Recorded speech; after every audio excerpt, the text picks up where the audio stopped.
Antarctica क्या जगह है ना? एकदम प्योर, जंगली, पूरी तरह जानलेवा। मैं वहां एक बहुत ही खास वजह से था। ये एक सोलो मिशन था, समझे? खुद को सच में टेस्ट करने के लिए, अपनी लिमिट्स को पुश करने के लिए, धरती की सबसे असली और सबसे टफ नेचर के खिलाफ। ये था इंसान बनाम सबसे खतरनाक वाइल्ड। ये कोई हॉलिडे ट्रिप नहीं था, मेरा यकीन करो, एक प्रॉपर फुल ऑन सर्वाइवल का टेस्ट। मैं वहां एक आइस ब्रेकर शिप से पहुंचा। सफर खुद में ही काफी एडवेंचर वाला था। फिर मैंने जमीन देखी, कितनी ज्यादा आइस, बस कभी ना खत्म होने वाली, आंखों को चौंधिया देने वाली सफेदी जो हमेशा के लिए फैली हुई थी। जहां तक नजर जाए उससे भी आगे तक फैली हुई थी। वहां की शांति बहुत बड़ी थी, ह्यूज, लेकिन वो एक खतरनाक किस्म की शांति थी। खतरा बर्फ की हर परत के नीचे छिपा हुआ था। तुम्हें हर वक्त अलर्ट रहना पड़ता था। मेरा प्लान शुरू में तो काफी सिंपल लग रहा था, या मुझे ऐसा लगा, शायद थोड़ी बेवकूफी में। मुझे 3 थका देने वाले दिनों तक ट्रैक करना था, एक दूर दराज छोटे से साइंस स्टेशन तक पहुंचने के लिए। बस मैं, मेरी समझदारी और मेरा गियर। क्या ही गलत हो सकता था, है ना? खैर, एंटार्क्टिका के मेरे लिए कुछ और ही आइडियाज थे।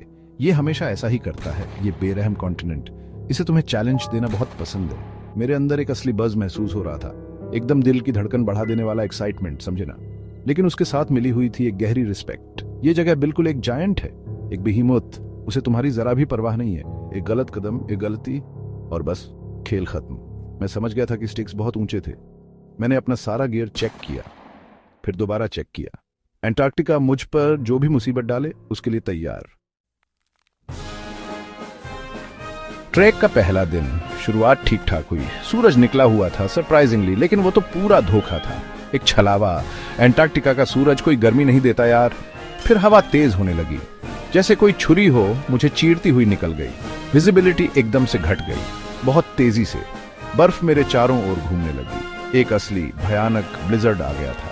अचानक मैं एक कंप्लीट वाइट आउट में फंस गया। मुझे कुछ भी दिखाई नहीं दे रहा था, कुछ भी नहीं।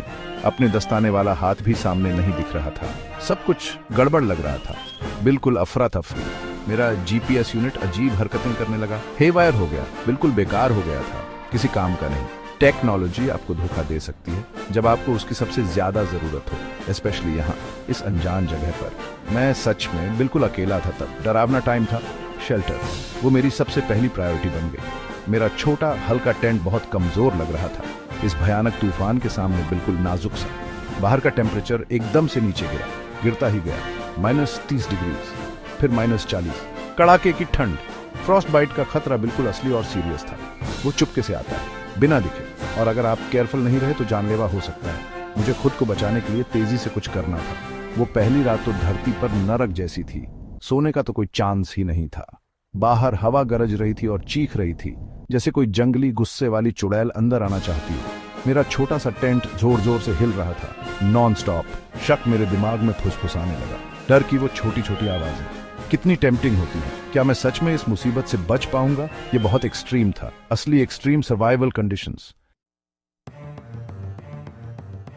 आखिर सुबह हो ही गई, एक छोटी सी ब्लेसिंग। वो भयानक तूफान थोड़ा कम हो गया। इससे मुझे एक छोटा सा मौका मिला।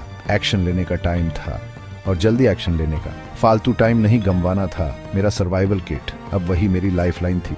मैंने उसे बहुत ध्यान से पैक किया था, एक एक चीज देखकर। उसमें हर एक चीज क्रूशियल थी। किसी भी लग्जरी आइटम के लिए कोई जगह नहीं थी, सिर्फ सर्वाइवल के लिए बेयर एसेंशियल्स। यही किट मुझे बचाने वाली थी।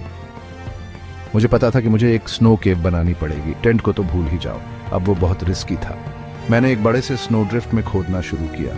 अपना छोटा फोल्डेबल शवल यूज किया, एक लाइफ सेवर, और मेरी ट्रस्टी शार्प आइस एक्स, वो तो इंडिस्पेंसिबल थी। ये बहुत हार्ड, स्लो और कमर तोड़ काम था। मेरे मसल्स दर्द से चीख रहे थे, उनमें बहुत दर्द हो रहा था, लेकिन ये शेल्टर बनाना एब्सोल्युटली वाइटल था। मेरी जान इस पर टिकी थी, सिंपल एज दैट। खाना और पानी बहुत ही ज्यादा इंपॉर्टेंट। मैंने पीने के पानी के लिए बर्फ पिघलाई। अपना छोटा पोर्टेबल स्टोव यूज किया, उसने काम तो कर दिया, लेकिन इसमें बहुत टाइम लगा। बहुत स्लो प्रोसेस था। फ्यूल बहुत प्रीशियस था, मुझे उसे बचाकर इस्तेमाल करना था। मैंने high energy protein food bars खाए। वो बिल्कुल भी टेस्टी नहीं थे, जरा भी नहीं, लेकिन लाइफ सेविंग थे। हर एक कैलोरी जो मैं ले रहा था वो काउंट हो रही थी। मुझे जितनी भी स्ट्रेंथ मिल सकती थी चाहिए थी। नेविगेशन, वो अगला बड़ा चैलेंज था। जीपीएस अभी भी पूरी तरह डेड था, यूजलेस। मुझे पुराने ट्रेडिशनल स्किल्स पर डिपेंड करना पड़ा। सूरज जब वो थोड़ी देर के लिए झांकता था, और शस्त्रुगी, हम उन्हें यही कहते हैं, ये हवा से बनी हुई बर्फ की हार्ड रिजेस होती हैं। उनसे हवा का मेन डायरेक्शन पता चलता है। मेरी ट्रेनिंग थैंकफुली काम आ गई। शांत रहो, सोचो, सरवाइव करो। ऐसी सिचुएशंस में यही मंत्रा होता है। स्नो केव तो बहुत बेहतर थी, टेंट से तो पक्का ज्यादा गर्म और काफी ज्यादा सिक्योर भी। जो हवा काट रही थी ना लगातार, उससे ज्यादा सेफ। पर फिर आई दूसरी रात, अकेलापन सच में बहुत भारी पड़ने लगा था। बस मैं और चारों तरफ ऐसी खामोशी जो दबा दे।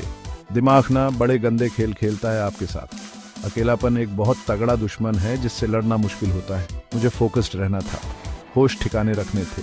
मैं घर पर अपनी फैमिली के बारे में लगातार सोच रहा था। मेरी वंडरफुल बीवी शारा, मेरे अमेजिंग बच्चे, उनके मुस्कुराते चेहरे मेरे दिमाग में घूम रहे थे। उससे मुझे गजब की स्ट्रेंथ मिली, एक ह्यूज बूस्ट मिला। मुझे किसी भी हाल में उनके पास वापस जाना ही था उनके लिए। मैंने वादा जो किया था, हार मानना तो ऑप्शन ही नहीं था, कभी नहीं, बिल्कुल भी नहीं। जब तक मैं लड़ सकता था तब तक तो बिल्कुल नहीं। इसी सोच ने अंदर की आग को जलाए रखा। फिर एक बार तो मैं बाल बचा, एक छुपी हुई गहरी क्रेवास के पास, बहुत डेंजरस। मैं अचानक किसी चिकनी बर्फ पर फिसल गया, नीचे गया, किनारे की तरफ फिसलने लगा। जैसे तैसे खुद को रोका। क्विक थिंकिंग थी। अपनी आइस एक्स जोर से बर्फ में गाड़ दी। बिल्कुल ऐन मौके पर वो अटक गई। मेरा दिल जोर जोर से धड़क रहा था। सच में एक डरावनी वार्निंग थी ये जगह तुम्हें यहीं रखना चाहती है। तीसरा दिन, तूफान आखिर रुक ही गया। सनशाइन, क्या बढ़िया खूबसूरत सनशाइन, क्या नजारा था। और फिर मुझे वो दिखा, वो रहा साइंटिफिक आउटपोस्ट। एक छोटा सा नन्हा सा गाँव, मीलों दूर, पर दिख रहा था। उम्मीद एकदम प्योर और स्ट्रांग मेरे अंदर भर गई। क्या खुशी हुई, इलेशन। मैं बचने वाला था। एंटार्क्टिका ने मुझे टेस्ट किया था, बिल्कुल अंदर तक, पर मैं सरवाइव कर गया। मैं जीता। क्या फीलिंग थी। मैंने बहुत कुछ सीखा। नेचर की हमेशा रिस्पेक्ट करो, प्रिपेयर्ड रहो, कभी भी गिव अप मत करो। यहाँ आपका दिमाग ही आपका सबसे बेस्ट हथियार है। क्या इनक्रेडिबल, रोंगटे खड़े कर देने वाला एडवेंचर था।